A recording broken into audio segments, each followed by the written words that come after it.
ជំរាបសួរបងប្អូនទាំងអស់គ្នាស្វាគមន៍មកកាន់ Channel ជាសកាទេពសាជាថ្មីថ្ងៃនេះខ្ញុំមានប្រធានបទមួយជំរាបជូនបងប្អូនទាំងអស់គ្នានោះគឺឃ្លាំងមហាសម្បត្តិនៅក្នុងចិត្តរបស់អ្នកតើអ្នកធ្លាប់ឆ្ងល់ទេថាហេតុអ្វីបានជាមនុស្សមួយចំនួន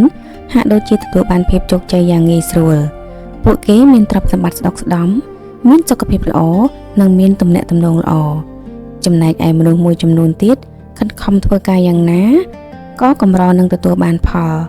ចម្លើយមិនមែនស្ថិតនៅលើសំណាងឬវាសនានោះទេចម្លើយគឺស្ថិតនៅក្នុងការប្រើប្រាស់ឃ្លាំងមហាសម្បត្តិដែលពួកគេមានឃ្លាំងមហាសម្បត្តិនោះមិនមែននៅធនាគារមិនមែននៅកំណប់មិនមែននៅអណ្ដូងរ៉ែតែវាស្ថិតនៅក្នុងចិត្តអនុសម្បញ្ញញ្ញៈ subconscious mind របស់អ្នកគឺជាអណ្ដូងរ៉ែមាសប្រសិនបើអ្នកចេះប្រើពីរបៀបជីកយកវាអ្នកនឹងទទួលបានអ្វីគ្រប់យ៉ាងដែលអ្នកត្រូវការដើម្បីរស់នៅប្រកបដោយភាពរុងរឿងសុភមង្គលនិងសេរីភាពដើម្បីឲ្យយល់ច្បាស់ខ្ញុំលើកឧទាហរណ៍តាក់ទងជាមួយនឹងមេដែកធំមួយមេដែកដែលមានថាមពលម៉ាញេទិកអាចលើកទម្ងន់បានរហូតដល់ទៅ12ដងនៃទម្ងន់របស់ខ្លួនវាប៉ុន្តែប្រសិនបើដកថាមពលម៉ាញេទិកនោះចេញពីដែកដដែលនោះវាសូម្បីតែរោមសត្វមួយសរសៃក៏មិនអាចលើករួចដែរមនុស្សក៏មានពីរប្រភេទដូចគ្នាទី1មនុស្សដែលមានថាមពលម៉ាញេទិកពួកគេពោរពេញដោយជំនឿនិងភាពជឿជាក់ពួកគេដឹងថាពួកគេកើតមកដើម្បីឈ្នះនិងដើម្បីជោគជ័យមនុស្សទី2គឺមនុស្សដែលអស់ថាមពលម៉ាញេទិកពួកគេពោរពេញដោយការភ័យខ្លាចការសង្ស័យនៅពេលឱកាសមកដល់ពួកគេនិយាយថាចុះបើខ្ញុំបរាជ័យចុះបើខ្ញុំខាតលុយគេនឹងសើចចំអកឲ្យខ្ញុំទេមនុស្សប្រភេទនេះនៅនឹងមួយកន្លែងមិនហ៊ានទៅមុខព្រោះពួកគេខ្លាចដើម្បីឲ្យយើងទាក់ទាញភាពល្អប្រសើរចូលមកក្នុងជីវិតអាចកំបាំងដ៏អស្ចារ្យធំបំផុតគ្រប់សម័យកាលមិនមែនជាថាមពលនៃក្លេអាទេតែវាគឺជាថាមពលអពុតហេតុនៅក្នុងចិត្តរបស់អនុសម្បញ្ញញ្ញៈរបស់អ្នកតើចិត្តរបស់អ្នកដំណើរការយ៉ាងដូចម្ដេចអ្នកមានចិត្តតែមួយប៉ុន្តែវាមានមុខងារពីរដាច់ដោយឡែកពីគ្នាយើងអាចហៅវាថាចិត្តដែលយើងដឹង conscious mind ឬចិត្តសន្និទានចិត្តអនុសញ្ញាអនុសម្បញ្ញញ្ញៈ subconscious mind ឬចិត្តក្រោមសំណឹកចូលគិតថាចិត្តរបស់អ្នកគឺជាសួនច្បារអ្នកគឺជាអ្នកថែសួនពេញមួយថ្ងៃអ្នកកំពុងដាំគ្រាប់ពូជនៃគំនិតចូលទៅក្នុងដីនៃចិត្តអនុសម្បញ្ញញ្ញៈរបស់អ្នកភាគច្រើនអ្នកមិនបានចាប់អារម្មណ៍ថាអ្នកកំពុងដាំវាទេព្រោះវាជាទម្លាប់នៃការគិតប្រសិនបើដាំគ្រាប់ពូជនៃភាពភ័យខ្លាចការខ្វះខាតនិងការចំណែនចិត្តអនុសម្បញ្ញញ្ញៈរបស់អ្នកនឹងបង្កើតផលជាឧបសគ្គបរាជ័យនិងភាពក្រីក្រប្រសិនបើអ្នកដាំគ្រាប់ពូជនៃសន្តិភាពសុភមង្គលនិងភាពរុងរឿងចិត្តអនុសម្បញ្ញញ្ញៈរបស់អ្នកនឹងបង្កើតផលជាឱកាសលុយកាក់និងសុខភាពល្អចិត្តអនុសម្បញ្ញញ្ញៈគឺជាដីដែលមានជីជាតិវាមិនខ្វល់ថាអ្នកដាំគ្រាប់ពូជពោតឬក៏គ្រាប់សណ្ដែកគ្រាប់ស្មៅមានពឹសឬក៏មានជាតិពុលនោះទេវានឹងបណ្ដុះនៅអ្វីដែលអ្នកដាំ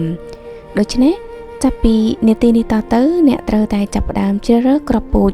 នៃគំនិតរបស់អ្នកដោយមានការប្រុងប្រយ័ត្នបំផុតអនុសម្បញ្ញញ្ញៈរបស់អ្នកមិនចេះប្រកែកទេវាទទួលយកអ្វីគ្រប់យ៉ាងដែលអ្នកគិតដែលអ្នកជឿ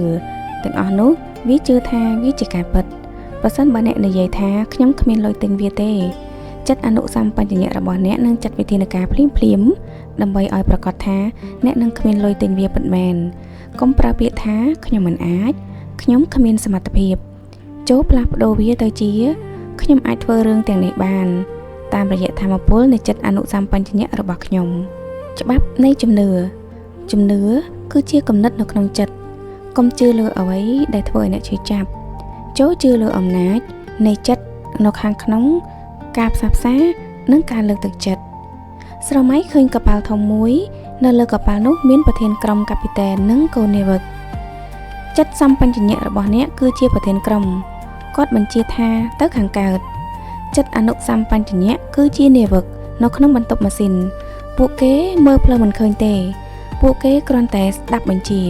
ប្រសិនបើប្រធានក្រុមបញ្ជាខុសឲ្យទៅបុកផ្ទាំងតកកូនាវិកនឹងអនុវត្តតាមភ្លាមអ្នកគឺជាប្រធានក្រុមនៃជីវិតរបស់អ្នកបញ្ជា ដែលអ្នកផ្ដល់ឲ្យតាមរយៈគំនិតនិងពាក្យសម្ដីត្រូវតែត្រឹមត្រូវចាប់ផ្ដើមផ្ដល់បញ្ជាថ្មីនៅថ្ងៃនេះ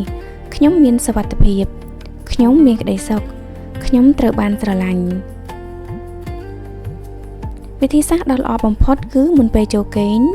នៅពេលដែលរាងកាយរបស់អ្នកសម្រាកហើយសម្បញ្ញញ្ញៈរបស់អ្នកចាប់ផ្ដើមងងុយនោះគឺជាពេលដែលចិត្តអនុសម្បញ្ញញ្ញៈបើកទ្វារចំហដ៏ធំបំផុតនេះហៅថាស្ថានភាពប្រហាក់ប្រហែលនឹងការគេងក្នុងរយៈពេល5នាទីមុនអ្នកលងលក់ចូលនិយាយពាក្យដែលអ្នកចង់คลายទៅជាការពិតកុំនិយាយដោយបង្ខំតែនិយាយដោយអារម្មណ៍ដឹងគុណសាកល្បងនិយាយក្នុងចិត្តថាអំណាចព្យាបាលកំពុងហូរចូលក្នុងខ្លួនខ្ញុំទ្រព្យសម្បត្តិកំពុងហូរចូលមករកខ្ញុំធ្វើបែបនេះរៀងរាល់យប់អ្នកនឹងឃើញការផ្លាស់ប្ដូរនៅពេលព្រឹកឥឡូវនេះយើងមកនិយាយអំពីឃ្លាំងសម្បត្តិក្នុងន័យទ្រព្យធនប្រសិនបើអ្នកមានបញ្ហាហិរញ្ញវត្ថុវាមានន័យថាអ្នកមិនទាន់បានបញ្ចុះបញ្ចូលចិត្តអនុសម្បញ្ញញ្ញៈរបស់អ្នកថាអ្នកជាអ្នកមានបាននៅឡើយទេមនុស្សជាច្រើនធ្វើការងារធ្ងន់ប៉ុន្តែនៅតែខ្វះខាតហេតុអ្វីព្រោះពួកគេប្រហែលជាមានការច្រណែនឬការថ្កោលទោសចំពោះលុយតើអ្នកធ្លាប់គិតថាលុយជាប្រភពនៃទង្វើអាក្រក់ដែរទេបើអ្នកធ្លាប់គិតបែបនេះអ្នកកំពុងបណ្ដេញលុយចេញពីជីវិតរបស់អ្នកមិនអាចទាក់ទាញអ្វីដែលអ្នកស្អប់បានទេចូលចាប់ផ្ដើមរាប់អានលុយគឺជាឧបករណ៍លុយគឺជាសេរីភាពនេះគឺជាបច្ចេកទេសសម្រាប់ទាក់ទាញទ្រព្យសម្បត្តិកុំនិយាយថាខ្ញុំចង់បានលុយព្រោះវានាំឲ្យមានអារម្មណ៍ថាខ្វះខាតជំនួសមកវិញចូលប្រើពាក្យថាភាពមានបាននិងភាពជោគជ័យពាក្យទាំងពីរនេះមានថាមពលរំញ័រខ្លាំងចូលចំណាយពេល5នាទីក្នុងមួយថ្ងៃនិយាយពាក្យថាភាពមានបានភាពជោគជ័យយឺតនិងដោយអារម្មណ៍ស្ងប់ចិត្តរបស់អ្នកនឹងមិនប្រកែកជាមួយនឹងពាក្យទាំងនេះទេព្រោះអ្នកមិនបាននិយាយថាខ្ញុំមានលុយ$1 លានតែអ្នកកំពុងបង្កើតគំនិតនៃភាពមានបានចូលរីករាយនឹងភាពជោគជ័យរបស់អ្នកដទៃចំណុចនេះសំខាន់ណាស់ប្រសិនបើអ្នកឃើញនរណាម្នាក់ជោគជ័យហើយអ្នកមានអារម្មណ៍ថាច្រណែនឬគិតថាគេប្រកាសជាបានលុយដោយភាពមិនស្មោះត្រង់នោះអ្នកកំពុងបិទទ្វារខ្លួនឯងហើយការច្រណែនគឺជាការប្រាប់ចិត្តអនុសម្បញ្ញញ្ញៈថាទ្រព្យសម្បត្តិជារឿងអាក្រក់ឬទ្រព្យសម្បត្តិជារបស់អ្នកដទៃមិនមែនរបស់ខ្ញុំចូលបដូរមកជាការជូនពរពេលឃើញគេមានបានចូលជូនពរឲ្យគេកាន់តែមានបានអ្វីដែលអ្នកជូនពរឲ្យគេកំពុងតែទាក់ទាញវាចូលមកក្នុងខ្លួនរបស់អ្នកដូចគ្នាឃ្លាំងមហាសម្បត្តិរបស់អ្នកក៏ជាឃ្លាំងថ្នាំទិព្វផងដែររាងកាយរបស់អ្នកត្រូវបានសង់ឡើងដោយចិត្តអនុសម្បញ្ញញ្ញៈរបស់អ្នកចាប់តាំងពីកោសិកាដំបូងរហូតដល់ក្លាយទៅជាអ្នកជាមនុស្សពេញវ័យចិត្តអនុសម្បញ្ញញ្ញៈជាអ្នកគ្រប់គ្រងបេះដូងដង្ហើមនិងប្រព័ន្ធរំលាយអាហារដែលអ្នកមិនចាំបាច់បញ្ជាបើសិនបើអ្នកអាចបង្កើតរាងកាយអ្នកបានវាក៏អាចព្យាបាលរាងកាយអ្នកបានដែរគំនិតអវិជ្ជមានដូចជាការភ័យខ្លាចការខឹងសម្បារនិងការស្អប់គឺជាថ្នាំពិសដែលបំផ្លាញកោសិការបស់អ្នកជំងឺជាច្រើនកើតចេញពីការដែលចិត្តមិនស្ងប់វិធីព្យាបាលដ៏ល្អបំផុតគឺការលាងសម្អាតចិត្តការអត់ឱនទោសនិងការដោះលែងភាពសោកសៅគឺជាជំហានដំបូងនៃការព្យាបាលចូលអនុវត្តលំហាត់ទាំងនេះគេងចុះសម្រាកសាច់ដុំទាំងអស់និយាយទៅកាន់រាងកាយរបស់អ្នកម្រាមជើងរបស់ខ្ញុំកំពុងសម្រាកជើងរបស់ខ្ញុំកំពុងសម្រាកបេះដូងរបស់ខ្ញុំស្ងប់ស្ងាត់នៅពេលដែលរាងកាយស្ងប់ចូលស្រមៃថាពន្លឺពណ៌សនៃការព្យាបាលកំពុងលំហូរឆ្លងកាត់ខ្លួនរបស់អ្នកបញ្ជាក់ប្រាប់ខ្លួនឯងថាភាពល្អឥតខ្ចោះនៃធម្មជាតិកំពុងបង្ហាញរូបរាងនៅក្នុងខ្លួនខ្ញុំមានសុខភាពល្អខ្ញុំរឹងមាំចិត្តអនុសម្បញ្ញញ្ញៈនឹងទទួលពាក្យបញ្ជាទាំងនេះហើយចាប់ផ្ដើមដំណើរការជួសជុលកោសិកាដោយខូចខាតឃ្លាំងមហាសម្បត្តិក៏រួមបញ្ចូលទាំងសុភមង្គលនៅក្នុងទំនាក់ទំនងផងដែរគោលការណ៍មាសធំនោះគឺចូលប្រព្រឹត្តចំពោះអ្នកដទៃដោយដែលអ្នកចង់ឲ្យអ្នកដទៃប្រព្រឹត្តចំពោះអ្នកមិនអាចផ្លាស់ប្ដូរមនុស្សជុំវិញខ្លួនបានទេប៉ុន្តែអ្នកអាចផ្លាស់ប្ដូរប្រតិកម្មរបស់អ្នកចំពោះពួកគេបាន ការអត់ឱនទោសគឺជាកូនសោនៃសេរីភាពផ្លូវចិត្តបើអ្នកនៅខឹងនរណាម្នាក់អ្នកកំពុងតែផឹកថ្នាំពឹសហើយរំពឹងថាអ្នកនោះនឹងស្លាប់ការខឹងគឺការបំផ្លាញខ្លួនអ្នកតែប៉ុណ្ណោះការអត់ឱនមិនមែនមានន័យថាអ្នកត្រូវតែទៅរាប់អានគេវិញទេ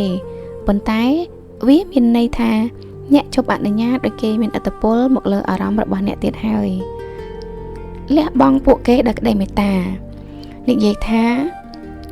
ខ្ញុំដល់លែងអ្នកដោយសន្តិភាពអ្នកមានផ្លូវរបស់អ្នកខ្ញុំមានផ្លូវរបស់ខ្ញុំដើម្បីស្រូបទាញទំនាក់ទំនងល្អឬដៃគូជីវិតល្អឈប់ស្វែងរកដោយភាពអស់សង្ឃឹមបង្កើតរូបភាពនៅក្នុងចិត្តអំពីដៃគូរបស់អ្នកដែលអ្នកចង់បានតើគេមានអត្តចរិតបែបណាស្មោះត្រង់ចេះយល់ចិត្តមានអារម្មណ៍ថាអ្នកកំពុងនៅជាមួយគេឥឡូវនេះចិត្តអនុសម្បញ្ញៈនឹងនាំមនុស្សនោះមកក្នុងជីវិតរបស់អ្នកតាមរបៀបដែលអ្នកនឹកស្មានមិនដល់អ្នកមិនចាំបាច់បង្ខំទេច្បាប់នៃការស្រូបទាញនឹងធ្វើការឲ្យអ្នកចូលចងចាំថាអ្នកមិនមែនជាជនរងគ្រោះនៃវាសនាទេអ្នកគឺជាអ្នកនិពន្ធនៃជោគវាសនាឃ្លាំងមហាសម្បត្តិនៅក្នុងចិត្តអ្នកមានមិនចេះរីងស្ងួតអ្នកអាចដងយកប៉ុន្មានដងឲ្យតែអ្នកមានធុងជំនឿគ្រប់គ្រាន់ឧបសគ្គតែមួយគត់រវាងអ្នកនិងឃ្លាំងសម្បត្តិនោះគឺគំនិតរបស់អ្នកថ្ងៃនេះជញ្ជាំងនោះត្រូវបានវាយបំបែកហើយអ្នកដឹងអំពីអាចកំបាំងហើយគិតល្អបានល្អគិតអាក្រក់បានអាក្រក់ឥឡូវនេះក្នុងរយៈពេល5នាទីចុងក្រោយខ្ញុំចង់ឲ្យអ្នកបិទភ្នែកហើយស្ដាប់សារនេះដោយយកចិត្តទុកដាក់ទុកឲ្យពាក្យទាំងនេះជ្រាបចូលទៅក្នុងចិត្តអនុសម្បញ្ញៈរបស់អ្នកខ្ញុំគឺជាមេដែកនៃភាពជោគជ័យខ្ញុំមានឃ្លាំងមហាសម្បត្តិនៅខាងក្នុង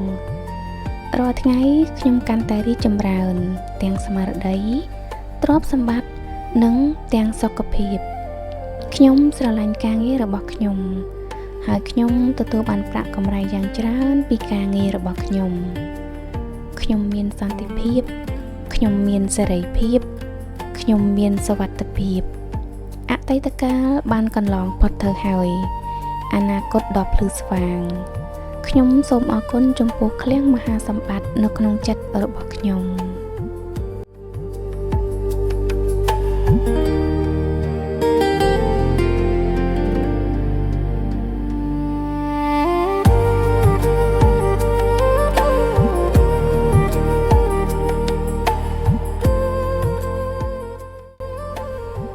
សូមយកអារម្មណ៍នេះទៅជាមួយអ្នក